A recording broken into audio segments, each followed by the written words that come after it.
Good afternoon, basketball fans, and welcome to Fort Kent Community High School, where we bring to you today a preliminary round Class C matchup between your Fort Kent Warriors hosting the Madawaska Owls. I'm Dominic Rosenthal. I will be joined by my partner today, Fletcher Brown.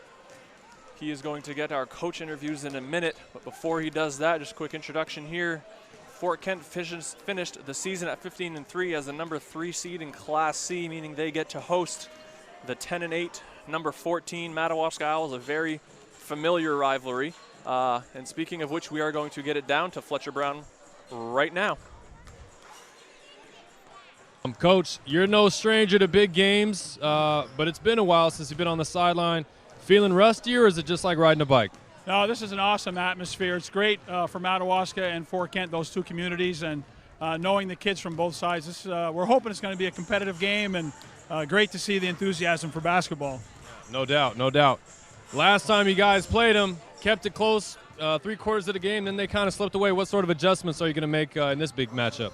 Well, we want to try to shorten the game best we can, but that would involve taking care of the ball, lengthening possessions, hopefully that they don't get to run and transition. We have live ball turnovers where they score quickly, so I'd like the score to be in the 50s if at all possible.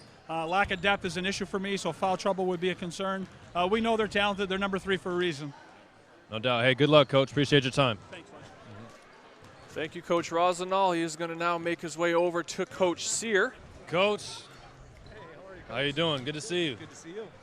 You excited for the big game? First time coaching a big playoff game. How you feeling? Pretty good. I'm ready to go. I'm glad we actually made it to this point, and hopefully our season can continue after today. No doubt, no doubt. 2 victories over this Madawaska team earlier in the season. What do you got to do to make it 3 over the Owls? Well, first and foremost, we got to take care of the basketball. Turning the ball over as much as we did in our last game isn't really productive towards wins. So we need to take care of the basketball. We got to make sure Robbie Lozier doesn't get hot from outside too. Make sure we're up in his grill on that, and protect the paint on any penetration. I think we'll be just fine. Sounds good, Coach. Good luck. Thank you, coaches, and thank you, Fletcher. So there you heard it, the keys to tonight's matchup through the eyes of the coaches. 2 very different looking games in their previous 2 matches. The score lines ended up looking more similar than the game did. The first matchup here in Fort Kent, they came away with a 66-34 victory, though Madawaska's leading scorer, Robbie Lozier, was out for that one with a sprained ankle. He was there for the return leg in Madawaska, which, as you heard, ended up being a lot closer than the score would indicate. Fort Kent eventually pulled away 72-49, but not until there was a 6-point deficit late on into the third quarter, and then the kind of numbers pulled away. So, Fletch, we heard from the coaches there. I think everyone's looking forward to an exciting and hopefully close one. I know I am. We're going to give their last-minute words of wisdom here before we turn it over to Mr. Sivany for his world-renowned introductions. No doubt, no doubt. While we have a minute, I don't know if you covered it already, Dom, but you know these teams a little bit better than I do. What do you think the most important thing for each team is going to be in order to be successful? I think Madawaska first is going to need to take care of the ball. It's, as you heard Coach Rosenthal say, it's when they turn it over that Fort Kent's best offense is their defense, and that's not to, trash on their offense at all, but when they get out there and run after turnovers when they're at their best. We'll talk about Fort Kent's keys after this. Between the visiting Owls of Madawaska Middle High School and your Fort Kent Community High School Warriors. The Principals Association of Fort Kent Community High School reminds you to practice good sportsmanship during this sporting event. Cheer for all the players, respect the opposing team, accept the decision of the officials, be proud of your high school athlete. Please do not boo, taunt, and degrade anyone or any part of this contest. We would also like to remind everyone that Fort Kent Community High School is a tobacco-free campus. We thank you for your cooperation. We thank you for your support of our high school athletes. Basketball fans, with this being a boys Class C North Prelim game, we would like to introduce all team personnel, first with the non-starters. For the visiting Owls of Madawaska Middle High School, who finished with a regular season record of 10-8, A freshman, number 4, Brady Gallo. A sophomore, number 5, Adam Gendreau. A freshman, number 11, Samuel Dufresne. And a junior, number 21, Brendan Simeon. The managers for the Owls are sophomore Chantel Ackley and freshman Cameron Desrosiers. Here are the non-starters for your Fort Kent Community High School Warriors, who finished their regular season record at 15-3. A freshman, number 2, Keegan Sear. A sophomore, number 33, Jacob Benjamin. A sophomore, number 34, Colin Bennett. A junior, number 3, Ethan Bully. A senior, number 5, Ian Albert.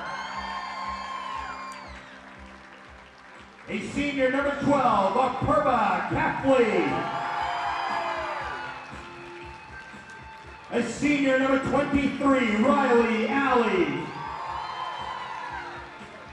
The managers for the Warriors are sophomore Emily Fournier and senior Aiden Sirwa. Here are today's starting lineups for the visiting Owls, coached by Mr. Matthew Rosignol, assistant coach Mr. Tom Gerard. At guard, a junior, number 3, R.J. Miner.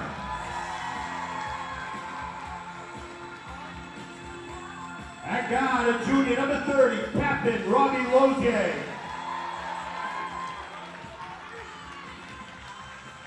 At forward, a freshman, number 13, Carson Sear. At forward, a freshman, number 20, Ian Beaulieu. And jumping center for the Owls, a senior, number 10, Captain Michael Hebert.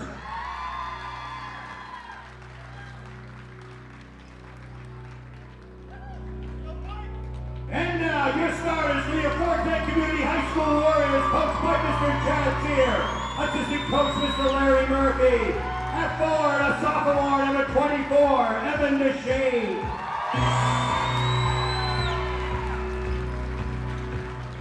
At forward, a sophomore, number 25, Austin Doyle.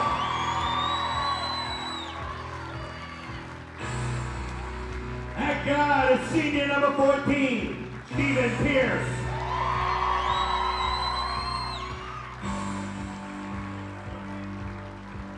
At guard, another senior, number 15, your captain, Eden Perry.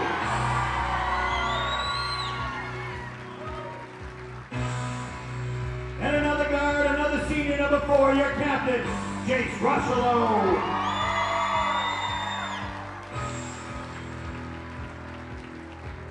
The officials for this afternoon's contest are Mr. Mark Turner, Mr. David Day, and Mr. Dan Gerardin. Please stand and remove your hat as we honor America with the singing of our national anthem. The national anthem will be sung this afternoon by Fort Kent Community High School senior Katie Hebert. Oh, say, can you see by the dawn's early light what so proudly we hailed at the twilight's last gleaming, whose broad stripes and bright stars through the pale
Thank you, Mr. Sivney, and thank you, Ms. Katie Hebert. Always pleasure to have her gracing us with her rendition of the national anthem, and Mr. Sivney, no one better around at doing what he does, at getting things off, kind of bringing a little bit of energy to the beginning of the game here with his excellent introductions.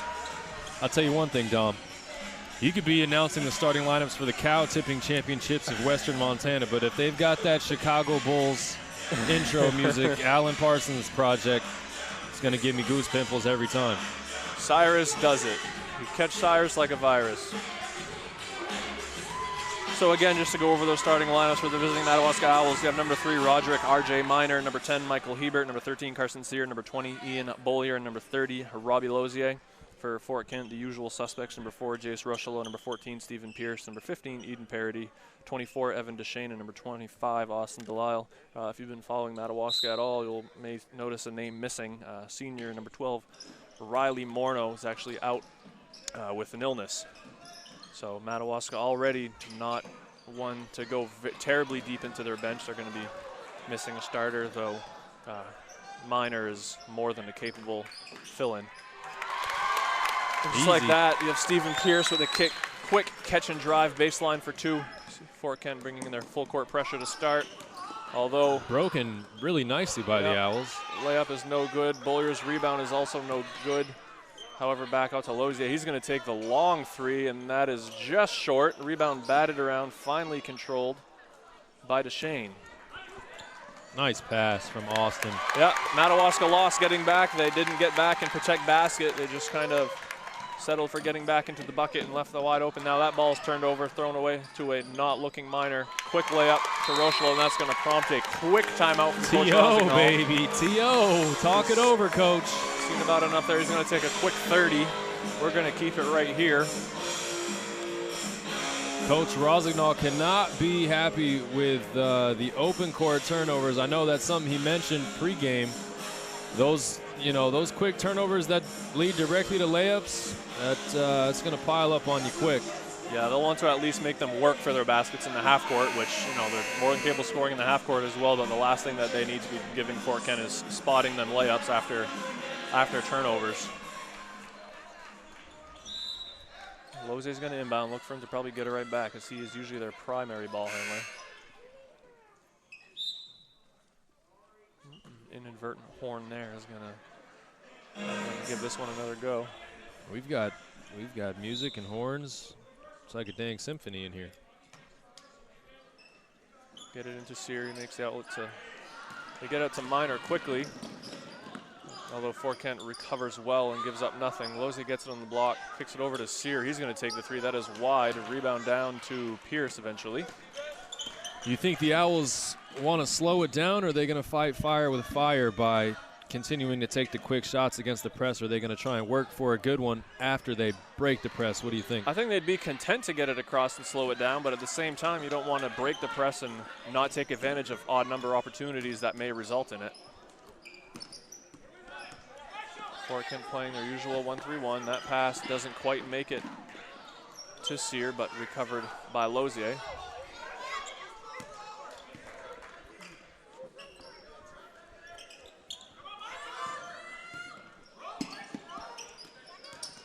Lozier's going to take the 3. That's short. Rebound down to Pierce. He's already got a couple at least. Outlet up ahead to somehow Rochelle retains possession there. Pierce finds Deshane in the corner. They get it right to Delisle, near side block. Nice up and under. Yeah, a couple nice pivot steps, taking advantage of it and getting himself a layup on the left side. Sear getting into the trap, but he's going to get bailed out with a blocking foul on Delisle. It's going to be the first one of the contest. That's where Fort Kent's going to have to be careful in the full court press, is staying out of foul trouble. And that's one way that the Owls could potentially get themselves back in the ball game is at the free throw line. Hebert with it in front of us, skips it across the Bollier. He's going to drive baseline. That little pull-up is good. Very good looking take there by the talented freshman. Nice jump stop. Really good balance on the on the shot. He's got some good height and length to him, so able to finish over defenders. And able to corral that rebound, though. Parody does, and with a tough finish over the left shoulder, a little baby hook. Minor dribbles himself into trouble along that baseline and just throws it. The bowler had a hand on it, but unable to control, and Rushlow ends up with it and lays that in for two. A quick 12-2 lead here for the Warriors. Let's get past to Minor, gets him some space on this side of the court to attack with. Finds Lozzi at the high post, down to Hebert. He's going to take the corner three, and that is nothing but net. Cutting the deficit down to 7. Really good job from Lozier looking opposite once they got the ball to the middle of the zone. Transition opportunity for the Owls. Hebert's layup does not fall somehow. Touched every part of the rim and popped out. I think that didn't fall for the same reason that you can stand up a broom on its bottom side right now. The gravity was a little funky on that one. Yeah, what's good with that? I tried last night. I think I'm late. Yeah, I think you are. I think the moon has moved back away from the earth, so gravity's back to normal. They're going to get a blocking foul along the baseline, sideline there. I think it's going to be Delisle's second. I should have tried to dunk yesterday if gravity was a little off. I might have had a couple extra inches on my vert. Put a couple down. So that is quickly Delisle's second. He got into a little bit of foul trouble here the last time we saw them here, or maybe next to last, the Mars Hill game. Pass is controlled eventually by Sear, though eventually knocked away after by Parody. Rushlow is going to take it, and good hands. Sear with a good recovery to knock that away, but still going to be Fort Kent ball underneath their own basket. So 14-5 here, just under halfway through the first quarter. Rushlow inbounds and gets back in, but recovered upon to Minor. That one finds its way to Parody, unable to finish. Kind of had to regather that one after the deflection and unable to control it and finish it. Lozzi handling the ball. And Sear in the corner. He's going to turn the corner and take that nice pull-up floater off the glass. With the left. He is left-handed. Okay. So less impressive than it may have first seemed, but nonetheless a nice take. 2-3 zone look for the Owls. Looking to slow down the Warriors. Yeah, saw a lot of this in the second matchup here up in Madawaska. Pierce is going to take that three, and that is no good. Rebound, though, controlled to Parody. Minor doing a good job at getting a hand in there and digging away and making Parody have to kind of rip it out, but ripped it out of bounds, so it's going to go over to the Owls. Couple consecutive stops for the Owls. Let's see if they can get the momentum back on their side. Yeah. And as you see, they were able to handle the pressure enough to get Fort Kent to call off the full court pressure anyway. Still pretty aggressive in the half court, and that one knocked away. When that ball goes to the short corner in the zone offense, somebody has got to dive and cut to the middle of the floor or cut to the rim. It's wide open.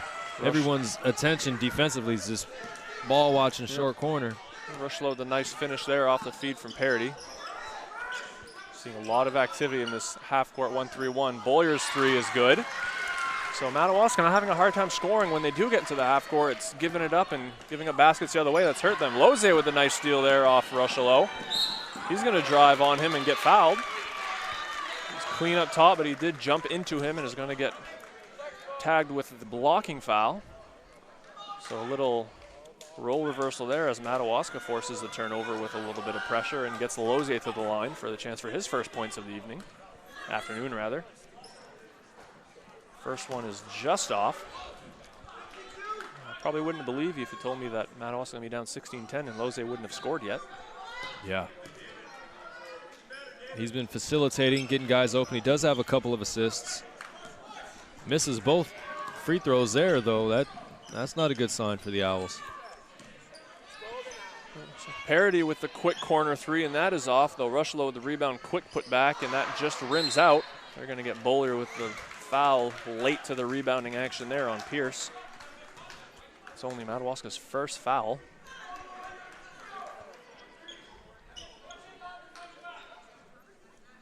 Fort Kent's going to inbound underneath. Madawaska doing nothing different as they've been playing a 2-3 anyways. A lot of times you see teams transition into a 2-3 in the out of bounds underneath, but that's already what they're doing.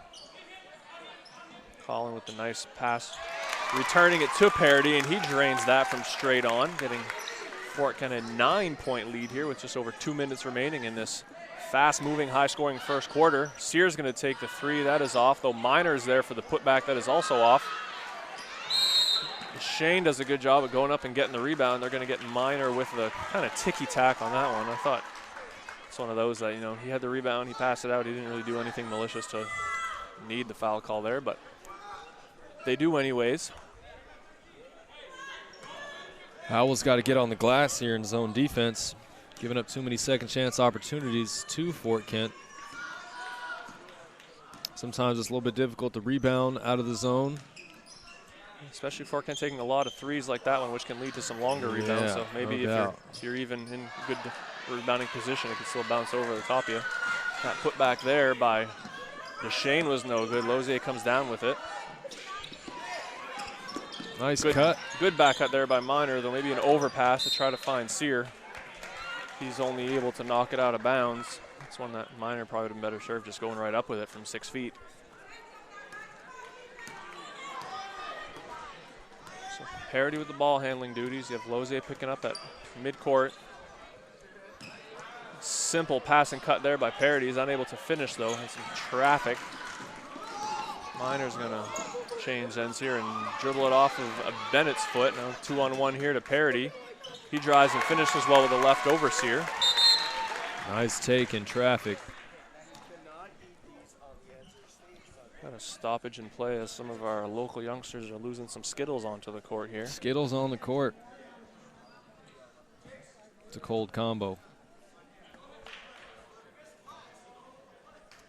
I guess he wanted all 10 guys on the floor to taste the rainbow. So there's apparently some moisture on the Fort Kent's attacking end as well that Mr. Warrington is going to attend to.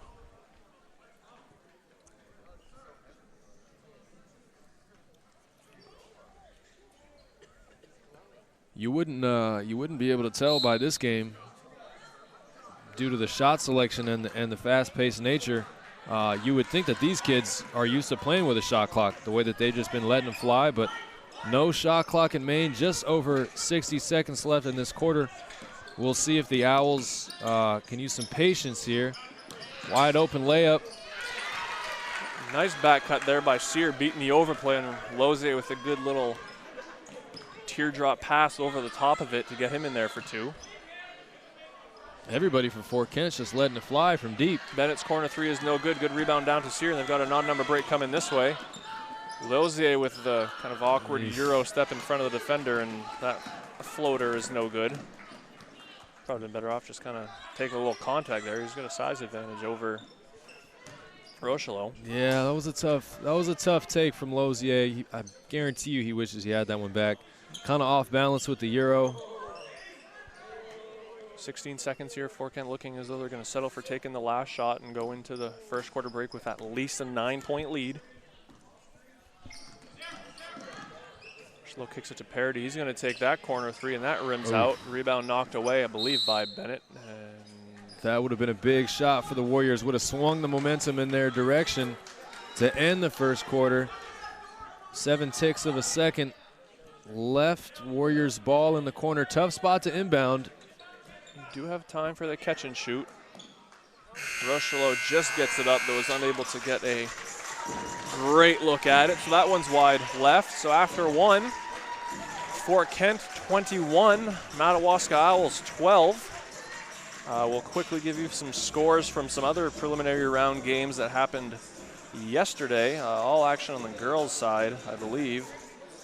As far as the rest of the county is concerned, Caribou went down to Winslow and lost 56-35. Holton girls beat Foxcroft Academy 56-41. Those are our Class B representatives in the county. In Class C, Fort Fairfield girls beat George Stevens Academy 54-27. Central Aroostook girls beat Searsport 78-37. Fort Kent, as you probably watched, went down to Penobscot Valley and was defeated 55-33. Hodgdon girls losing to Central of East Corinth 48-35. And Calais beating Woodland 81-23. Class D action, the Ashland Lady Hornets beat Jonesport Beals 53-37.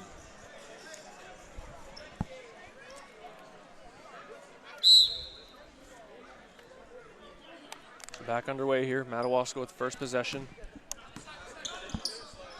Still seems to be that 1-3-1 though. Very active and mobile out of it. Doesn't really ever look very stagnant at any point. That's going to be a backcourt violation as Lozier had I think, regained possession after those deflections in the front court and then tried getting it out to Sear, but he had gone into the back court and not reestablished in the front. Yeah, Owls got to try and attack the gaps in the zone a little bit sooner. Look to get it to the middle of the floor. If they're holding it too long in any corner of the court, Fort Kent's coming to trap. And due to this less than slightly regulation court that we got here at FKCHS, it works in the Warriors' favor. Owls keep getting stops, though. They just can't convert offensively.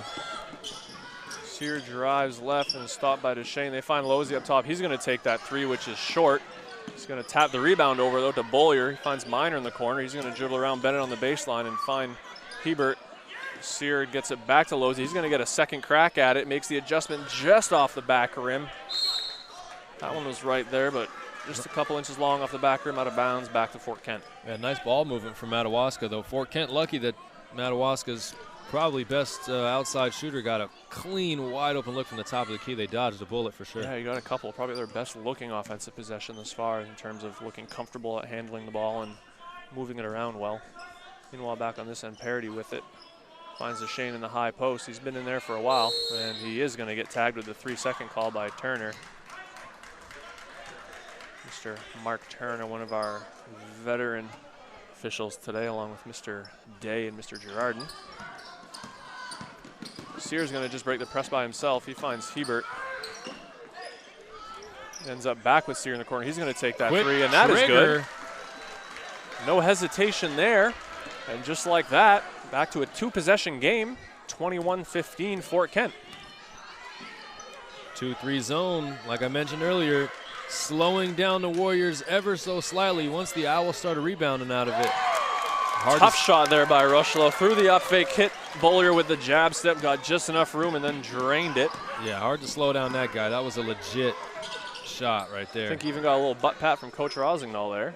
Sear, so nice, try it twice. Second one is no good. Nice hustle by Miner, though he's unable to get to it before stepping out of bounds, so it is going to go over to Fort Kent. That was a big answer there by Rushlow with that three after Madawaska cut it to 6. Yeah, big-time players tend to make big-time plays. Senior 1,000-point scorer, Jace Rushlow. That was a nice shot in the corner. He's kind of a smaller fellow, too. It's amazing. He's got a quick release. Gets that shot off pretty good. Yeah, he does elevate pretty well. Going to get Pierce with the jab step takeoff travel that you see called so often, probably too much so. But I think that one was probably correct. Miner able to get out of that one. Bollier's three is long. Rebound down eventually to Rushlow. Makes the advance pass up to Parody, who makes a nice save back to him. Looked like a lot of the Madawaska players had kind of stopped and just watched that one, hoping it would go out of bounds, but Parody not giving up on it, and Rushlow following up his senior captain partner and laying that one in. Hustle plays like that win big games like this. That drives a coach crazy when, you know, hustle plays like that don't go your way, just getting out competed at times. It's a nice find there to the slashing Sear, but some active hands stripped that one away off of his leg, so out of bounds back to Fort Kent. Parody with a quick catch and shoot. That one's short. Popcorn for lunch down there, apparently. Hebert unable to reel that rebound in. So Madawaska still very much hanging around. It's an 11-point deficit, 26-15. Just under 5 remaining here in the second quarter. Pretty fast-moving first half. I think we've only had one timeout taken. Yeah, we're moving right along here. Nice drive to the cup. Gets his own rebound. Gonna try and make it 3 the hard way. Excellent determination right there. Yeah, some good hands. Kind of made that first finish difficult. He had to kind of regather before going up and was able to finish, but got his own rebound and put it back up and draw. The slightest of contact on that putback, but he gets the and one.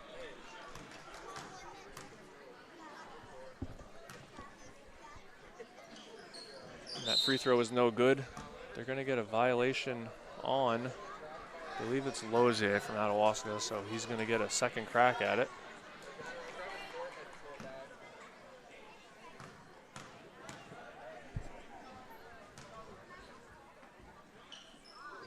takes advantage and converts. Oops. So the full court turning into kind of a token show pressure. They are going to get Bennett with the blocking foul. Sear kind of caught that and quickly went to turn and go, but got tripped up. It's Fort Kent's 4th team foul. Only Bennett's first. He's been pressed into a lot of action here today, with Delisle being stuck on the bench with his early 2 fouls. A quick outlet up ahead to Parody with a good gather. Nice and catch. finish for 2. And Coach Rosengdahl, sensing things getting a little bit away from them, is going to take a timeout. It's going to be a full timeout. Yeah, quick shot from the Owls there. Went long off the rim, and that allowed an easy transition look for the Warriors. Those sometimes those quick shots that go long, they oftentimes turn into layups on the other end. If you watch the NBA a lot, it's pretty much predicated on pick and roll and corner threes and quick shots. So you see that oftentimes. Next time you're watching an NBA game, count how many long corner 3 misses turn into transition attempts. Yeah, what's the saying? A quickly. lot of times a bad shot is really just the first pass of a fast break the other way. Exactly. Not that that was necessarily a terrible shot, but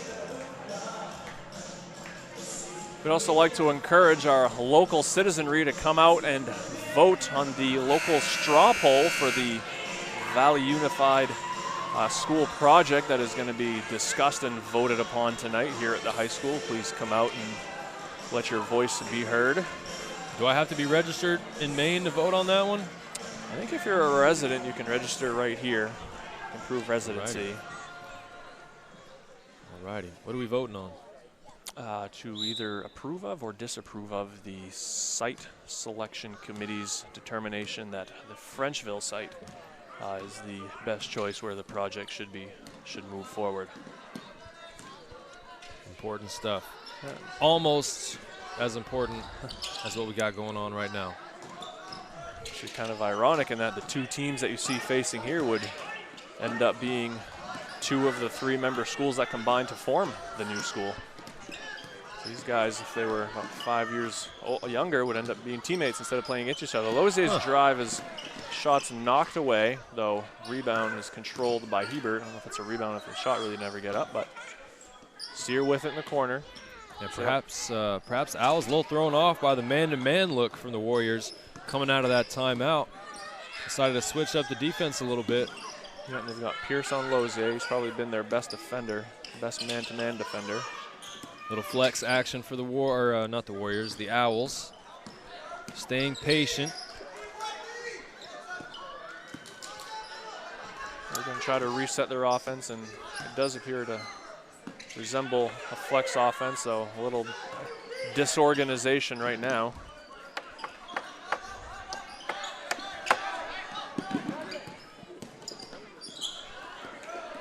Turnover. Knocked away. Rushlow is going to go the other way, and they're going to get a ticky-tack reach on Lozier. Yeah, that change in defense definitely threw off Madawaska there. They appeared to attempt to run a flex offense, but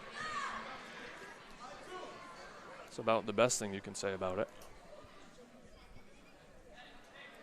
So after that foul, Fort Kent's inbound underneath. Quick inbound to Pierce. He's going to return it to cousin Jason. He's going to take that deep corner 3, no good. Rebound down to Lozier.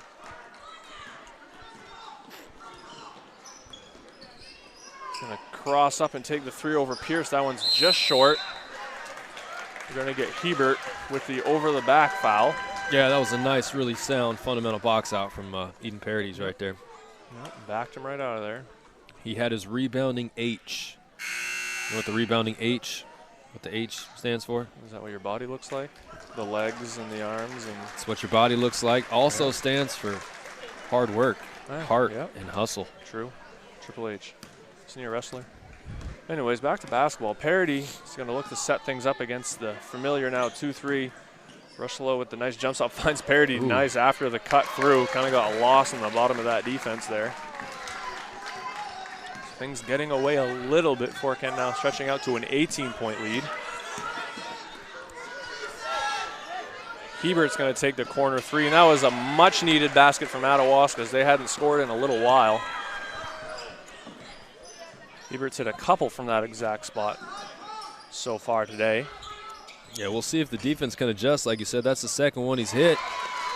As Rushlow with the nice 2 dribble baseline pull-up. Yeah, there you see that good elevation on that jump shot there. Forkent back in their man-to-man. Yeah, they are going to get Pierce with a reach there. He did, or call the body either way, but it was the reach that put his body there. Yeah, they caught him with his hand in the cookie jar. Yeah, that's one of those where you kind of knock it away and see the ball loose, and it kind of gets you up a little bit and you get a little overzealous.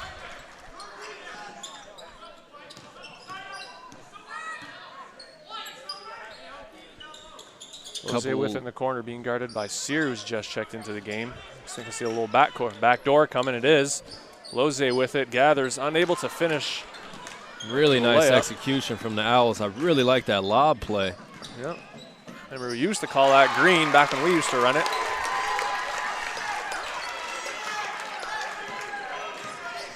Who scored that last one? That happened so quickly. It was in the blink of an eye. I missed that one as well. I think it was Deshane, maybe. The nice quick transition look for the Warriors. The nice dump down to Hebert, who kind of throws it back a little bit with the over the left shoulder hook off the glass. Cutting the lead down to 17. Deshane with it.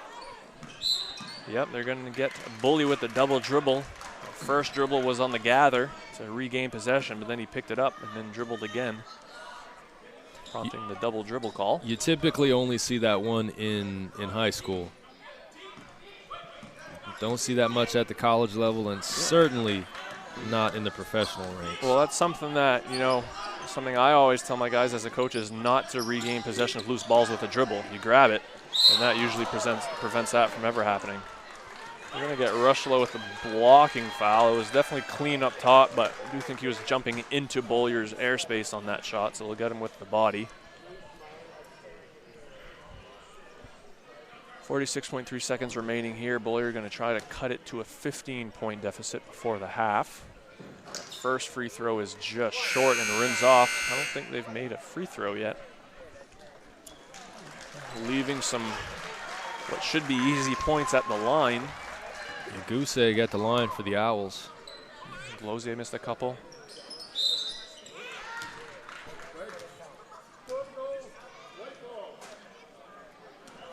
They're going to call a lane violation, but it was on the defending team and the shot was good, so they're going to waive off the violation and count the point.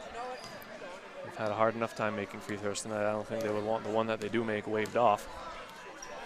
Certainly not. So just under 40 seconds. We're going to see if Fort Kent is willing to pass it around the top here and take the last one and go into the locker room with at least a 16-point lead. Yeah, Rushlow sitting the end of the half, getting a little early breather before halftime. Let's see who steps up for the Warriors to make a play. He does have the 2 fouls, though. You're kind of surprised that if they know that they're just going to hold it and take the last shot anyways, you didn't keep him in there. I guess you don't want to risk one on the rebounding action, as it's kind of hard to turn down an aggressive player. 3 seconds now. That one knocked away by Lozier. He's going to take the desperation heave, and it's no good, but it did prevent a shot on that end. So at halftime, we have the Fort Kent Warriors 37, Madawaska Owls 21. We will be back in a few for second half action.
Welcome back to Fort Kent Community High School. While Fletch totals up our individual scores, I'm going to throw it over to Jake Hebert, who's going to give us our secondary stat totals.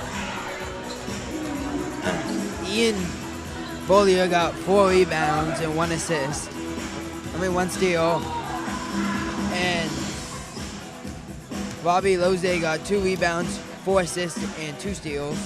And then for the Fort Kent Warriors, Stephen Pierce got 6 rebounds, 4 assists, and Evan DeShane got 3 rebounds, 1 assist, 1 steal.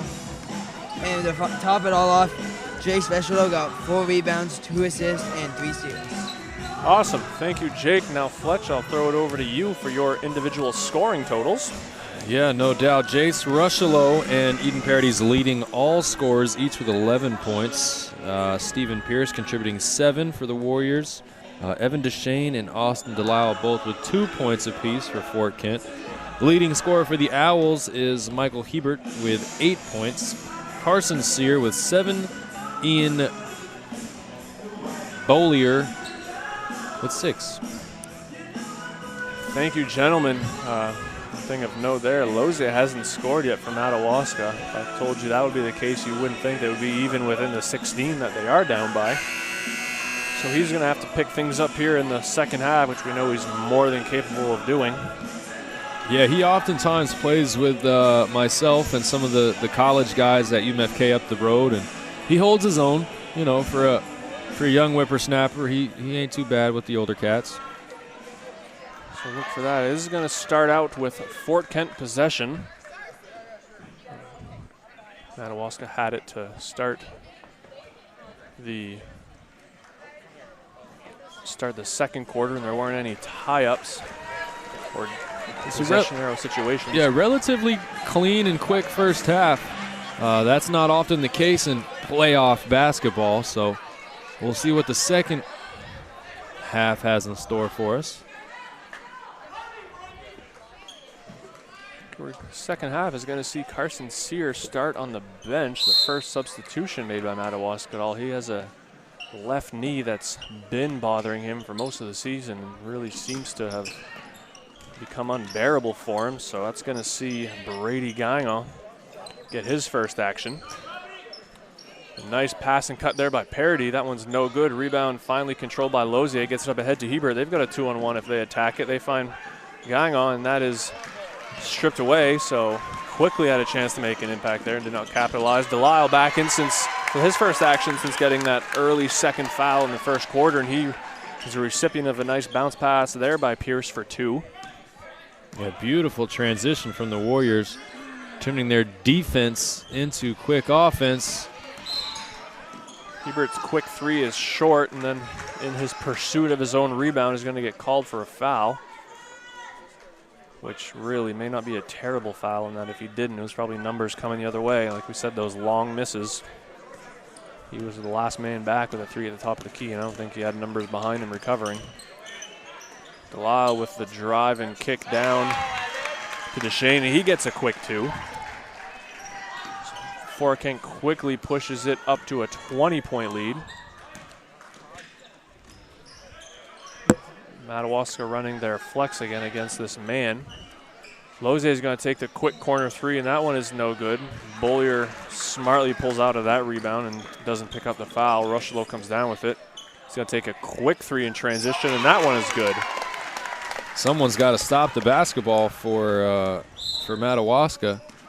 And after a quick 7 in the first minute and a half, not even, Coach Rosnell's going to call a quick 30-second timeout to try to get the rest of his team out of the locker room, as they didn't appear to quite all make it out, figuratively speaking, of course.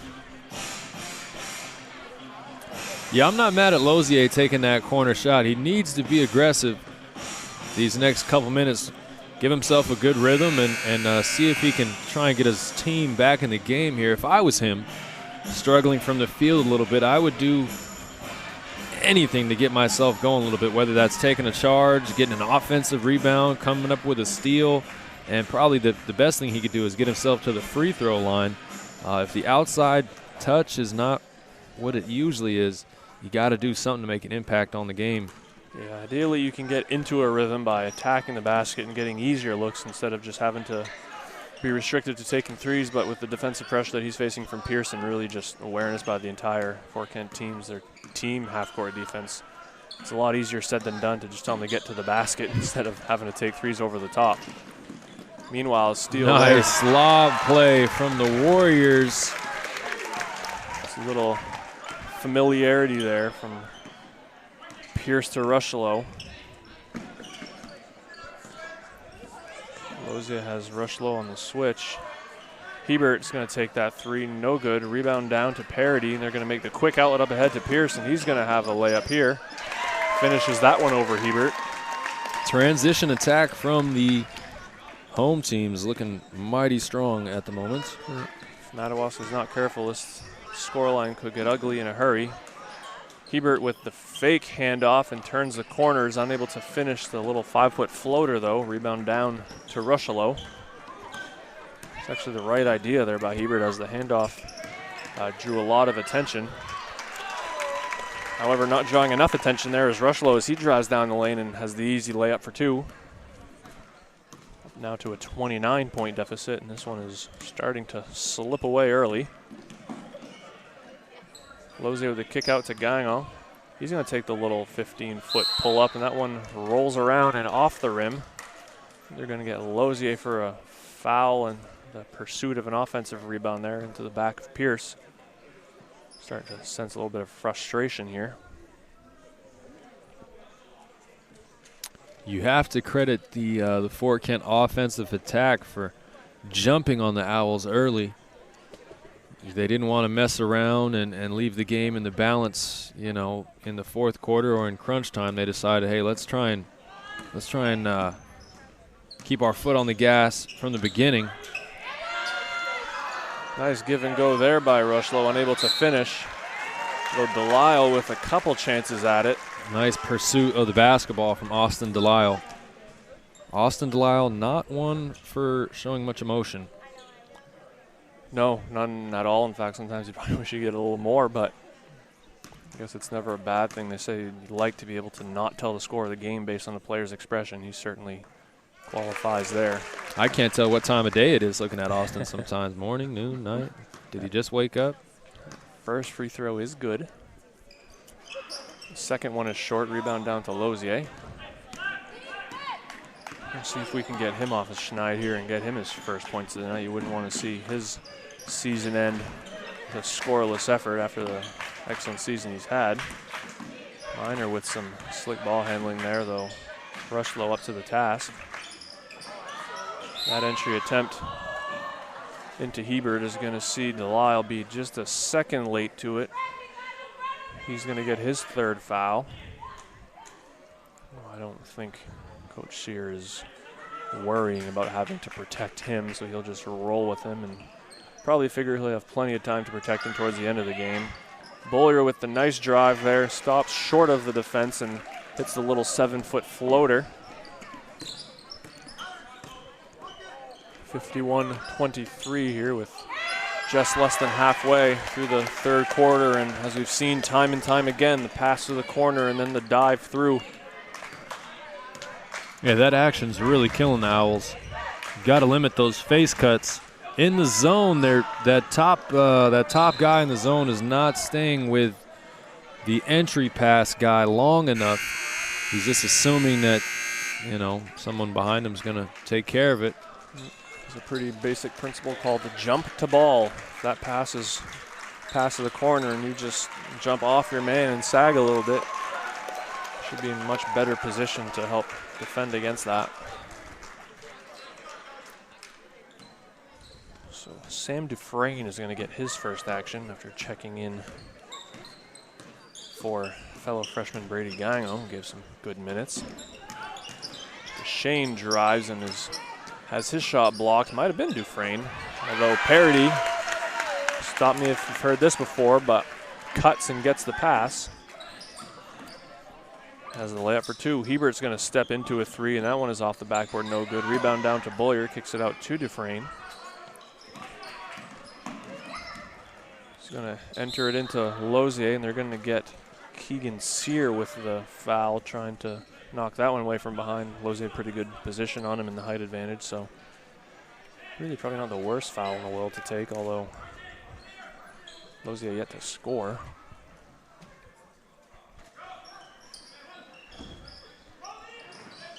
Screen to screener action for the Owls. Nice open 15-footer, no good. Frame with some activity there chasing that rebound down, but they will get him for the blocking foul eventually.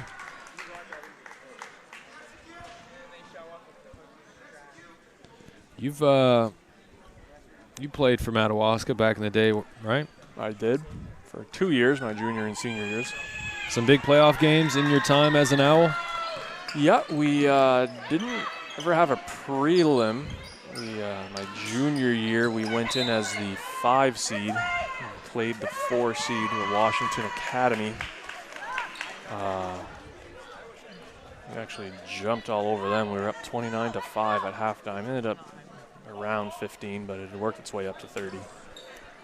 Yeah, we traveled well, and then we ran into the buzzsaw that was Calais. That was on their way to one of their 2 state championships and back-to-back. I don't think they lost the game in 2 years, but we gave them all they could handle. The closest game of that run.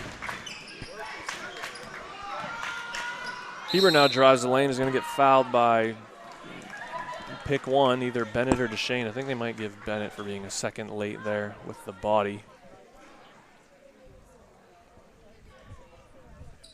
He's going to send Hebert to the line. So that was your junior year? My junior year. My senior year, I was the only non-senior starter my junior year. So my senior year, I was the only returning starter, and a lot of youth and inexperience, and we went 8-10 and just missed out on the prelim. But I got a lot of shots up. Your dad was the coach? I had a what we call a green light. I hope these, there's Lozier with the rebound. No good on the putback. I hope these guys enjoy, the opportunity that they have. High school sports, so much fun, especially, as Coach Rosignol noted before the game, a great atmosphere. These are times that they'll remember for hopefully the rest of their lives.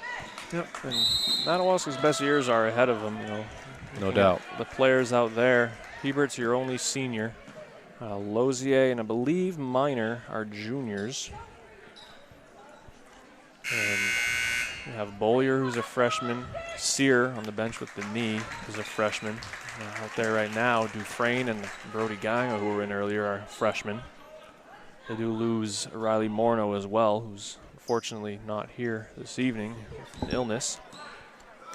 So they do lose 2 starters, but bring a lot back, and hopefully they'll have a lot of developing between now and next year if they put in the work this summer. It should be an exciting squad again next year.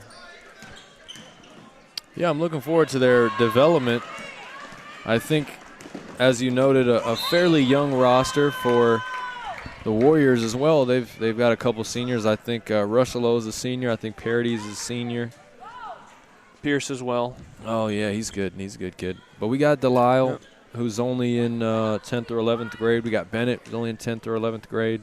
Yeah, Bully's the only junior on varsity, so they do lose a big group, but then they'll have the same group essentially for a couple years. So futures both bright for these programs. That's going to be a lot of fun. Minor's going to get his first break of the day. Being replaced by the aforementioned Brady Ganga. Hebert rips down that rebound and is going to take care of it himself. Bollier drives, kicks it back out to Ganga. He's going to take the 3, and that is short. Delisle with the rebound. Delisle drives and finishes with the left hand rather impressively through the traffic, maybe with a little contact. Nice 2 big steps there from Delisle. Taking it strong to the cup.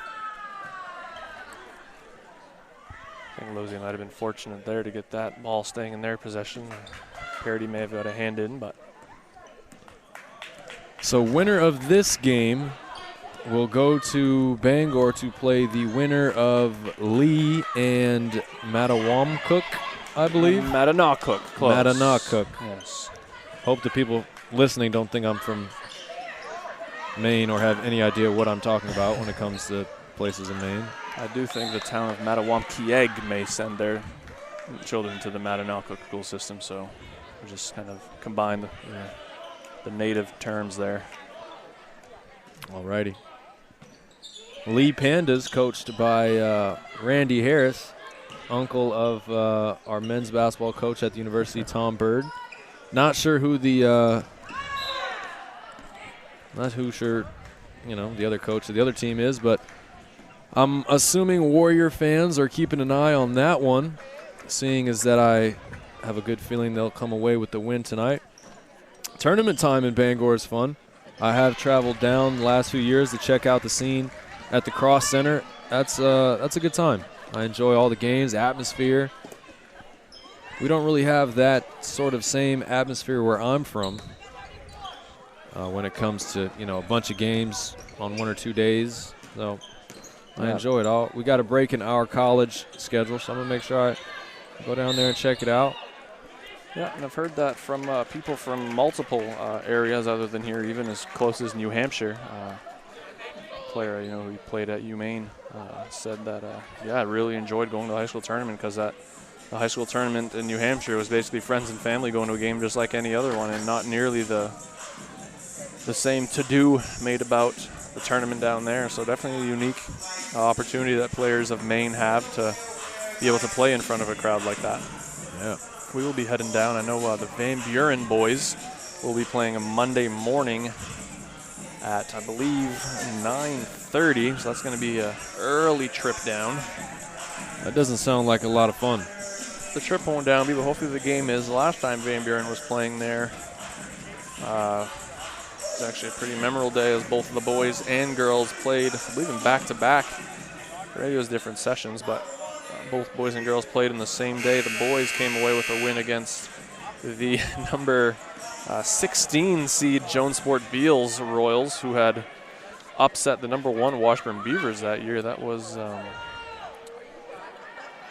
forget what year exactly it was, but Van Buren featured senior Jacob Ryu, who went on to ply his trade at University of Maine at Fort Kent, along with fellow Bengal alum freshman at the time, Andre Rosignol, my brother. And the girls featured my sister, Parise Rosignol, for which I was an assistant to Madawaska coach, and my dad, Matt Rosignol. So fun times. Yeah, no doubt. Jake, good buddy of mine when we played together at UMFK. Kid could shoot for sure from distance. Yeah, one of the best open gym standstill shooters you'll come across. You can just knock down, I want to say 20 to 30 threes without even hesitating. Warriors going to hold for the last shot of the quarter here. Delisle going to take his buddy Lozier right to the cup and one. Nice crossover. Finishes at the rim. Beautiful take from Delisle. Got the NBA continuation there. He was fouled up around the elbow, then picks it up, then takes the 1.5 and finishes and gets the and one.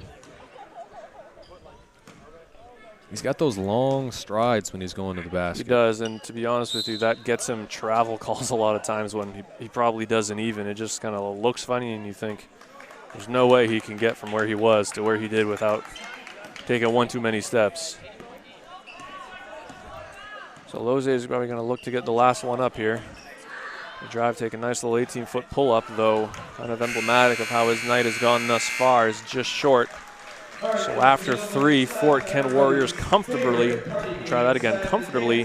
ahead of the Madawaska Owls, 62-26.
So back here to finish up this one.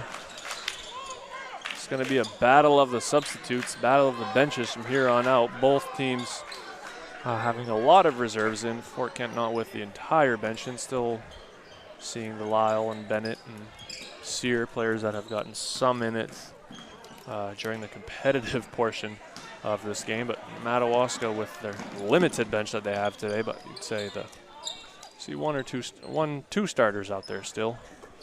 So they only have 4 on the bench now, and 1's unavailable through injury. They get bullied with the kind of absent-minded travel there. Just kind of caught it and lost track of which foot was which as far as pivot. Yeah, coach probably told him to run some offense, work the clock, don't take any quick shots. He was wide open. He should have just let it fly. But I understand where he's coming from. Brennan Simeon looking to drive is cut off by Ian Albert. Gangong is going to lose that dribble out of bounds.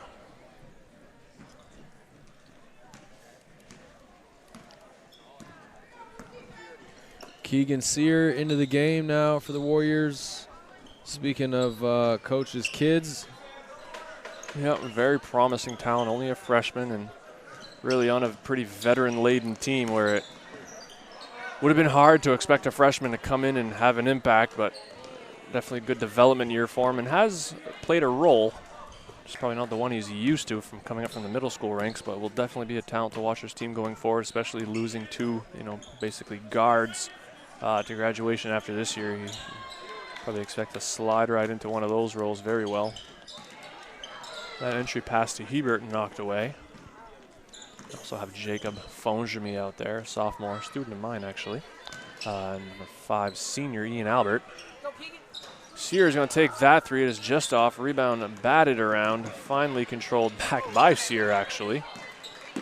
Yeah, you mentioned the middle school, kind of the middle school level. Aroostook County, they do a really good job with developing the youth in a couple of sports, especially basketball.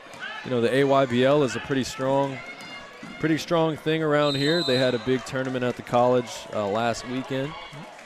I wish when I was growing up there was something really well structured with coaches who cared and who took time to try and develop these kids.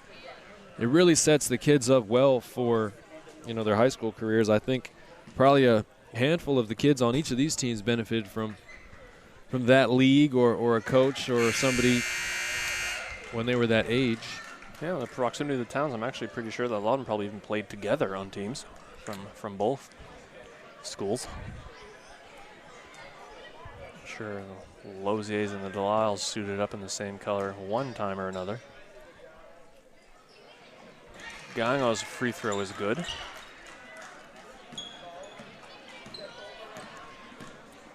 So just under 6 minutes remaining in this one. The mystery is kind of out of it. Fonjemi gets it to Sear in the corner. He was looking up at the basket or to the next pass before catching it and lost track and lost it out of bounds. Lozier's back in from Madawaska. He's probably going to be looking to kind of take care of the ball and facilitate it more than anything at this point. Again, only 3 subs available on the bench, so someone's going to have to play. That 3 is short. Lozier's a kid who could really benefit from an off season of kind of developing his body, super talented, but someone who has so much asked of him. It can be a drain on a young developing body. Yeah, hopefully, in other words, hopefully he hits the weights a little bit. Maybe some push-ups and sit-ups at the house. Yep, maybe. He's rail thin right now. Get his legs a little stronger, work on the core strength. He could definitely be a really, I guess I could say, dominant player around here if he gets his body right, gets his game right. His performance today, not a reflection of the type of talent that he is and the type of talent that he has. Yeah, and you're facing a team that has so many athletes like Fort Kent does up on the court at any given time. And though they do play some man and zone. They no box and one, but definitely has all sets of eyes at least on him, if not sticking to him. Just because you're beating one, you probably got 2 or 3 waiting for you. So that's where you know that getting that body right, you can get by and elevate and take a nice, strong 15-foot jump shot would benefit him greatly.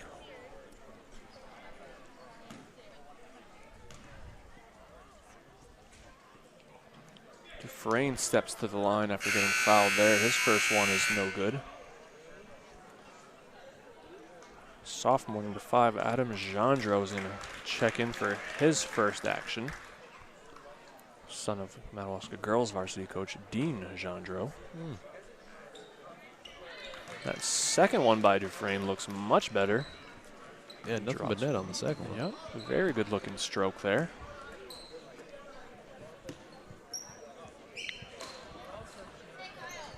When I was in high school in San Francisco, we played our playoff games at Kezar Pavilion. It's a little bit different than Maine. You had to win.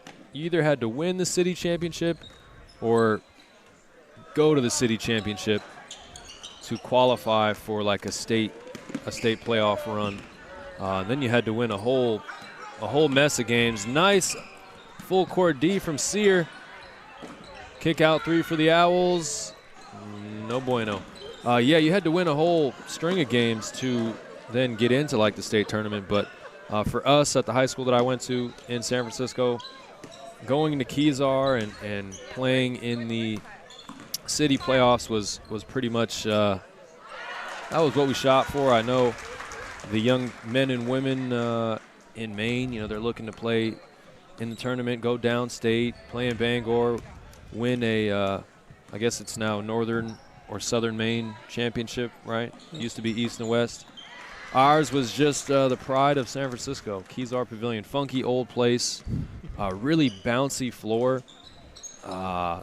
Big, I don't know, maybe 10,000 people could fit in there, but it's old and kind of drafty.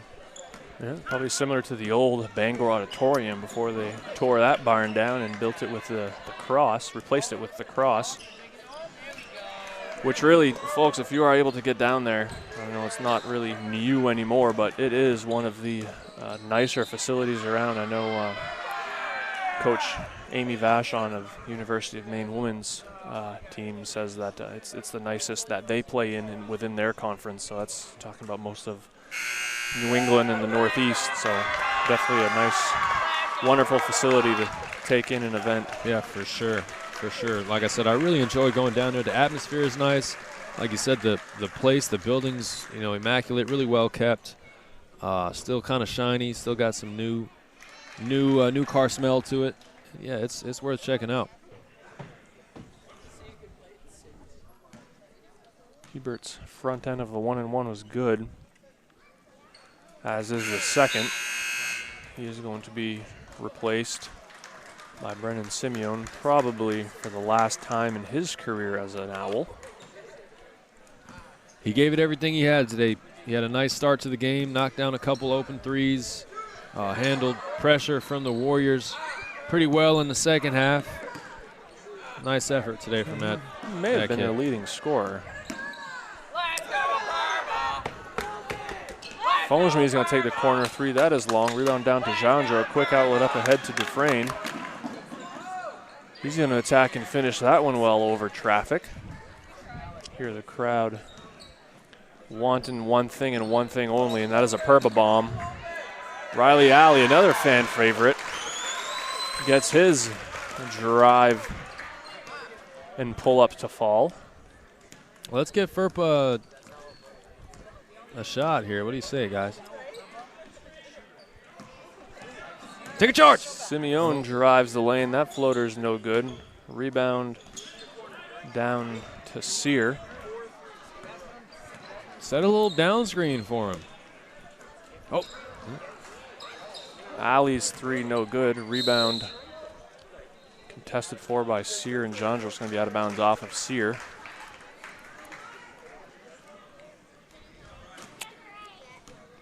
name, by the way, is a PERBA. I think FERPA, you're thinking of the Family or something, Yeah, the Rights Privacy Act. Yeah, it's like so your parents can't look at your grades while you're in college. Sorry Right. about that. What is it again? A PERBA, or A just PERBA. people call them PERBs for short. Perbs, yeah, I like that. Yeah.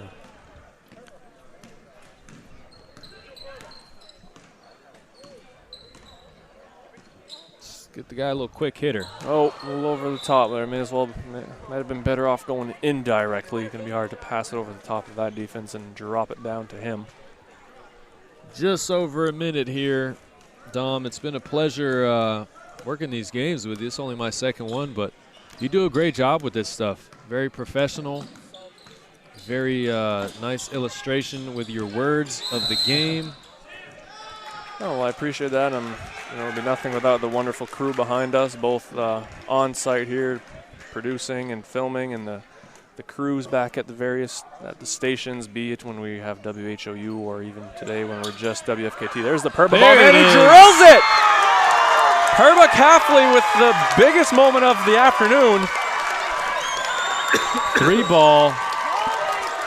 PERBA doesn't get out of bed for anything less than a preliminary round game, and when he does, he drains it from straight on and gets the biggest reaction of the afternoon from fans from either side.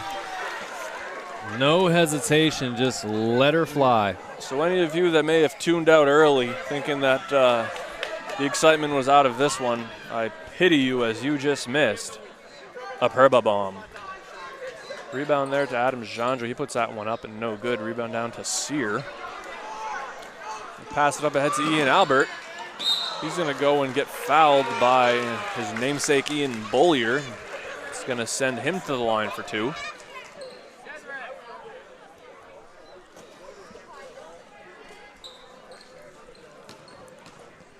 That was a good shot, man. He drained it. Hey, that was cold-blooded. Cold-blooded. That one banged through. Ian Albert's free throw, good off the glass. It is only 4:45, so I presume the bank is in fact still open. Second free throw, call a violation. I think that's on. I think we've had a violation on every free throw today. Yeah, I think that was on Sear coming in from the outside a little early. If you're in the lane, you can go in on the release, but from outside, you have to wait for contact from the rim.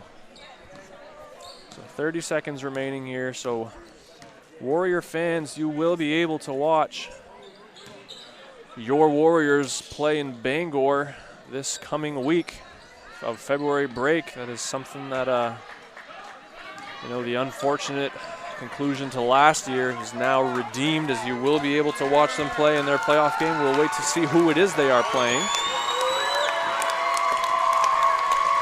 Nice job, everybody. Strong work. So we are going to send Fletcher down to get our post-game guest.